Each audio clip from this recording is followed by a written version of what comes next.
அன்பார்ந்த எங்களுடைய உத்திராடம், திருவோணம், அவிட்டம் ஆகிய நட்சத்திரத்தில் பிறந்த மகர ராசி நேயர்களுக்கு பொதுவான பலன்கள் இப்போதைக்கு எப்படி இருக்குது? இந்த பயிற்சிகள்லாம் ஆயிடுச்சு.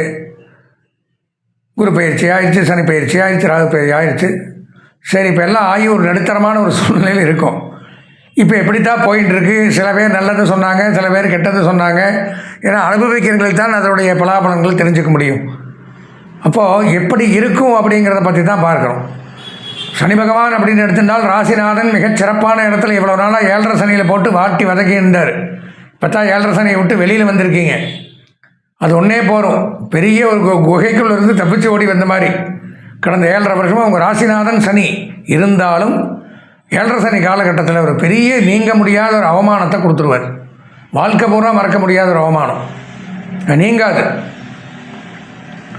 நீ அன்னைக்கு அப்படி இருந்து வந்தாண்டா அப்படின்னு என்னைக்கு இருந்தாலும் சொல்லி காமிப்பான். அந்த மாதிரி ஒரு அசிங்கம் அவமானத்தை கொடுப்பார்.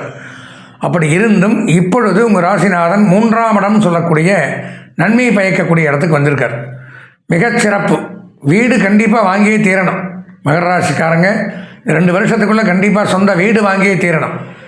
அதே மாதிரி வாகனம், இருக்கிற பழைய வாகனத்தை விற்றுட்டு புதிய வாகனம் வாங்கிறது.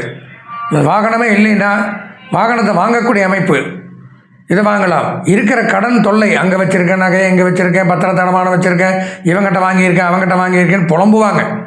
அந்த மாதிரி எல்லா கடனையும் இந்த 2 வருஷத்துக்குள்ளே முடிச்சிடலாம்.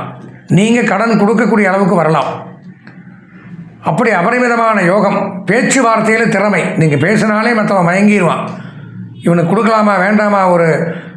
ஒரு கான்ட்ராக்டருக்கு யாருக்கு கொடுக்கலாம்? 10 பேர் போட்டி போடுறான்னா நீங்கள் போய் நின்னீங்கன்னா உங்களுக்கு பேச்சே வச்சுக்க மாட்டேன். சார் நீங்கள் பண்ணுங்க சார் பார்த்துக்கலாம் அப்படிமா.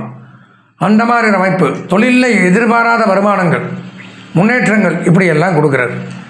சனி பகவான் வாரி வழங்குறார் உங்களுக்கு. இவ்வளோதான் லிமிட்டட் அப்படின்னே கிடையாது, அன்லிமிட்டெட் ஆசீர்வாதங்கள்.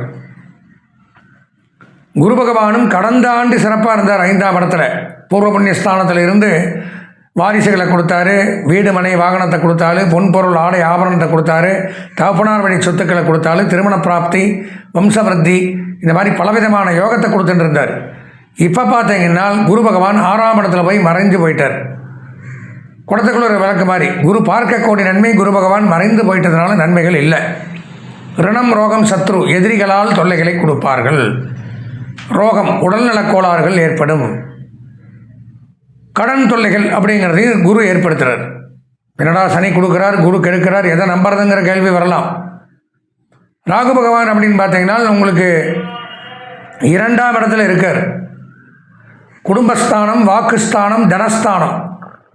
இப்போ குடும்பத்தில் பிரச்சனை, குடும்ப பிரிவை ஏற்படுத்துகிறார். அம்மா அப்பாவுக்குள்ள சண்டை, கணவன் மனைவிக்குள்ள சண்டை, சகோதர சகோதரிகள்கிட்ட சண்டை, பேசாமல் இருக்கிறது, கெட்ட பழக்கம். கண்டிப்பாக நல்லா தெரிஞ்சுக்கணும். 2ல் ராகு இருந்தால் ஏதோ ஒரு பேட் ஹேபிட்டுக்கு அடிமையாகணும். நாம் தப்பிச்சு போனாலும் விடமாட்டாங்க, எப்படி சிக்க வச்சுருவாங்க. ஜாக்கிரதையாக இருந்துக்கணும். பேட் ஹேபிட், குடும்ப பிரிவு, பொருளாதாரத்தில் பிரச்சனை, வாக்குவாதங்கள், சண்டை சச்சரவுகள் அப்படிங்கிறது ஏற்படுது. கேது பகவான் அப்படின்னு எடுத்துட்டிங்கன்னா அவரும் பார்த்தீங்கன்னா 8ஆம் இடம் களத்திர 7ஆம் இடத்துல இருக்கார். களத்திரஸ்தானத்தில் அதுவும் நன்மை பயக்கக்கூடிய இடத்துல இல்லை. கணவன் மனைவிக்குள்ள கருத்து வேறுபாடுகள், சண்டை சச்சரவு, பிரச்சனைகள், கோர்ட் கேஸ், வம்பு வழக்கு, நீதிமன்ற பிரச்சனைகள், சட்ட ரீதியான பிரச்சனைகள், காவல்துறை பிரச்சனைகள், அவமரியாதைகள் இதெல்லாம் ஏற்படுத்துகிறார். இப்போ சனி நல்லது பண்ணுறார், மற்ற 3 கிரகங்களும் கெட்டது பண்ணுது. இப்போது சனி கொடுக்குற நல்லதும் நமக்கு வேணும், மற்ற இந்த 3 கிரகங்கள் பண்ணக்கூடிய கெட்டதும் நமக்கு நடக்குமா? நீங்கள் சொல்கிற மாதிரி எனக்கு சனியும் நல்லது பண்ணலை, இந்த 3 கெட்டதும் பண்ணுது, இதுதான் நடக்குது அப்படின்னா பிரச்சனை உங்கள் சொந்த ஜாதகத்தில் தான். ஏன்னா பொதுவாக மகர ராசிக்கு இதுதான் நடக்கும். இப்போது இந்த நாளெல்லாம் கணக்கு போட்டு இப்படித்தான் இருக்கணுங்கிறது முடிவு பண்ணிடும் இந்த பயிற்சிகள். ஆனால் சனியும் நல்லது பண்ணலை, இந்த 3 பண்ணுற கெட்டதும் அளவுக்கு அதிகமாக போகுது, மகர ராசிக்கு ஒன்றுமே சரியில்லை அப்படின்னு ஒரு முடிவில் நீங்கள் இருந்தீங்கன்னா அதற்கு காரணம் உங்களுடைய நீங்கள் பிறந்த நேரத்தில் கணிக்கப்பட்ட உங்களுடைய சொந்த ஜாதகம். இந்த சொந்த ஜாதகத்தில் இந்த 4 கிரகம் மட்டும் இல்லை, சனி, குரு, ராகு, கேது மட்டும் இல்லை, இந்த 9 கிரகங்களும் அடக்கம்.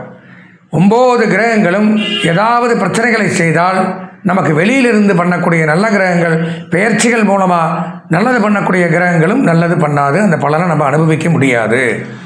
ஏன்னா சொந்த ஜாதகம் தான் மெயின் நமக்கு.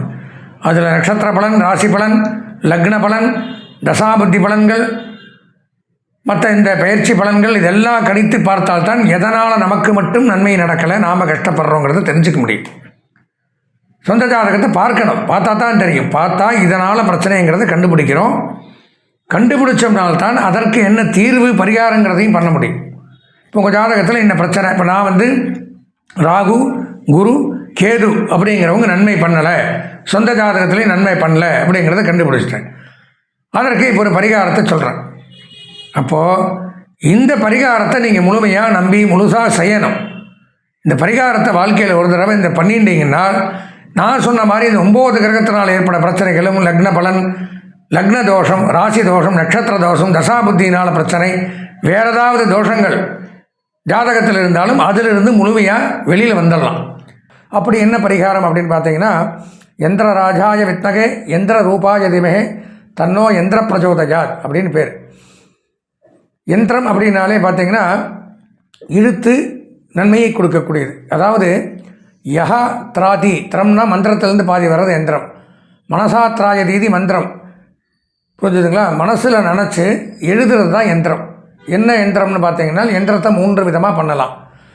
அதாவது அதில் பீஜாட்சரங்கள்னு பேர். நமக்கு என்ன பிரச்சனையோ அதற்கு என்ன சுவாமி நமக்கு அனுகிரகம் பண்ணமோ அதனுடைய மூலமந்திரத்தை தங்கத்தகடில் எழுதலாம், வெள்ளித்தகடில் எழுதலாம், காப்பரத்தகடில் எழுதலாம். இதில் எழுதி அந்த எந்த சுவாமியினால் சனி 7.5 வருஷம் பிரச்சனை பண்ணுறாரா, அது ஜாதகத்தை பார்த்தா தெரியும்.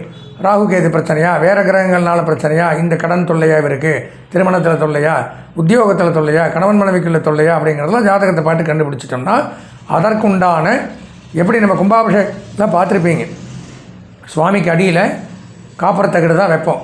அதில் சுவாமியினுடைய மூலமந்திரம். மேலே பார்த்தீங்கன்னா விமான கலசம் இருக்கும், கோபுர கலசம், அதுவும் காப்பர். கீழே பார்த்தீங்கன்னா சுவாமிக்கு அடியில் யந்திரம். அது டவர், இது சிம் கார்டு. இங்கே என்ன பேசுகிறோமோ அது இழுத்து கொடுக்குறது தான் யந்திரம்.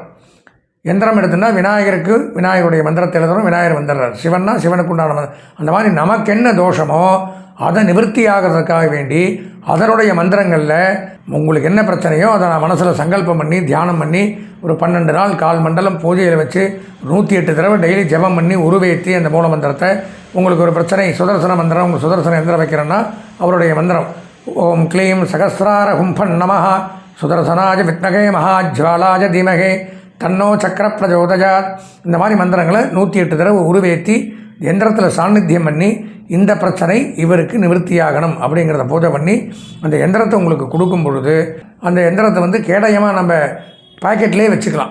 இந்த இதெல்லாம் வச்சுக்க விசிட்டிங் கார்டெல்லாம் வச்சுக்கிறேன் பார்த்தீங்களா, அந்த மாதிரி இதில் தான் இருக்கும்.